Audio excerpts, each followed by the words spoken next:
بسم اللہ الرحمن الرحیم۔ محترم ناظرین، کہتے ہیں کہ بشیرہ نام کا ایک میراثی اپنے گاؤں اور میراثی فیملی کو چھوڑ کر شہر آ گیا۔ کیونکہ کام پیدائش سے لے کر ایک ہی کرتا چلا آیا تھا، تو شہر میں بھی گلے میں ڈھول ڈالے، رنگین کپڑے پہنے ڈھول بجاتا پھرتا تھا۔ پھر جیسا کہ ہر کسی کا ایک دن آتا ہے، تو اسے بھی ایک دن کسی میوزک ڈائریکٹر نے اپنے اسٹوڈیو میں بھرتی کر لیا، اور پھر وہاں سے بشیرہ ترقی کرتے کرتے پہلے اسسٹنٹ ڈائریکٹر بنا، اور پھر اپنا ایک الگ اسٹوڈیو بنا کر میوزک ڈائریکٹر استاد بشیر خان کے نام سے مشہور ہوا۔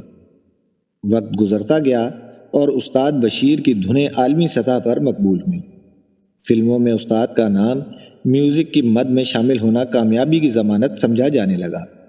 بات نگار ایوارڈ سے تمغہ حسن کارکردگی تک جا پہنچی۔ Lolly would say Bali would اور پھر ہالی ووڈ تک کا سفر منٹوں میں طے ہوا۔ آسکر ایوارڈ کے لیے نامزدگی ہوئی، امریکہ گیا اور پھر امریکہ میں ہی مستقل سکونت اختیار کر لی، اور وہاں پر ہی گوری میم سے شادی ہوئی۔ استاد بشیر نے دنیا کی کئی ملکوں میں سفر کیا اور وہاں اسے پذیرائی ملی۔ اس نے چودھری بشیر اینڈ سنس کے نام سے کپڑوں کا ایک انٹرنیشنل برانڈ متعارف کروایا اور کئی سپر اسٹورز کھولے۔ اس طرح قریب 50 سال گزر گئے۔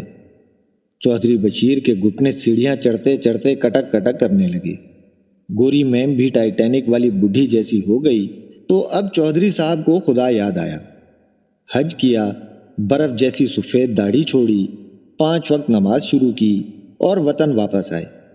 انسانیت کی خدمت کے لیے ٹرسٹ قائم کیا، واعظ و نصیحت شروع کی، رمضان ٹرانسمیشن میں غریبوں کے گردے کے آپریشن کروائے، اور اپنے گاؤں میں بقیہ زندگی گزارنے کا فیصلہ کیا، اور گاؤں میں حویلی تعمیر کی، کنواں کھدوایا، اسکول بنوایا، اپنے ماں باپ کی قبر پر مقبرہ اور استاد حاجی رشید خان مرحوم اور حجن بی بی اللہ بچائی خاتون مرحومہ کا کتب آویزاں کیا، مسجد و مدرسے کی تعمیر کی، اور حویلی میں آخری ایام یاد الہی میں گزارنے لگے۔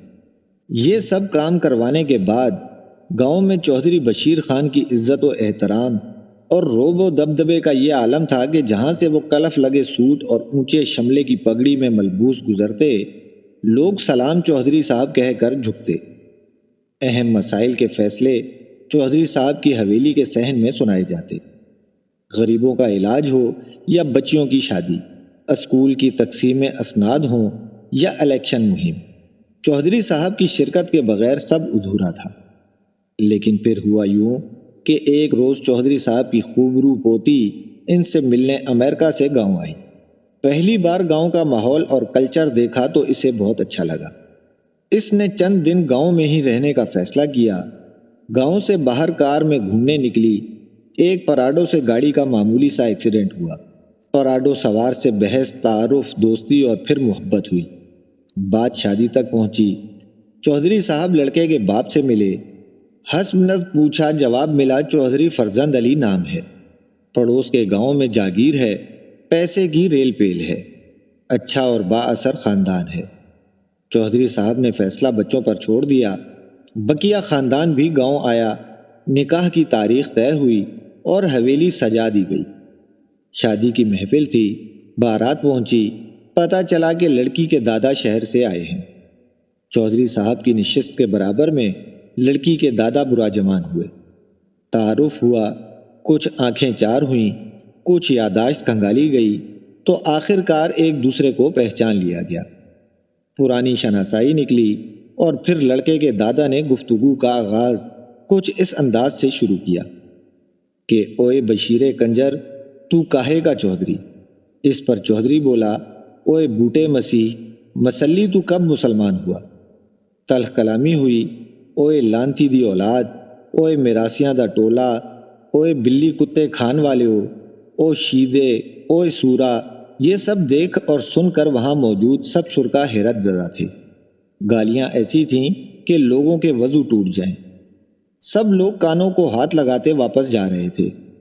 اونچے شملے تھے، کلف لگے سوٹ تھے، دولت تھی، عزت تھی، سوشل ورک تھا، اعزازی ڈگری تھی، پر زبان بازاری تھی۔ ماؤں کے بچے چھوڑ کے آشناؤں کے ساتھ بھاگ جانے کے قصے تھے۔ اور ناجائز تعلقات کی داستانیں تھیں۔ بشیر میراثی کو چودھری بشیر خان بننے میں گویا 50 برس لگے ہوں، لیکن واپسی 5 منٹ میں ہوئی تھی، اور سب کو سبق مل گیا تھا کہ زمان و مکان کی تبدیلی ہو یا پوزیشن و لباس کی، اسے ایوان اقتدار پر برا جمان کیا جائے یا عطر میں بسا کر منبر و محراب کا ٹھیکیدار بنا دیا جائے، انسان کی اصل کبھی تبدیل نہیں ہوتی، اور منہ کھولتے ہی اوقات کا پتہ چل جاتا ہے۔ ناظرین کرام، ویڈیو پسند آئی ہو تو ویڈیو کو لائک اور شیئر ضرور کر دیجیے گا، اور ہمارے چینل وائس آف چودھری کو سبسکرائب کر دیجیے گا۔ شکریہ۔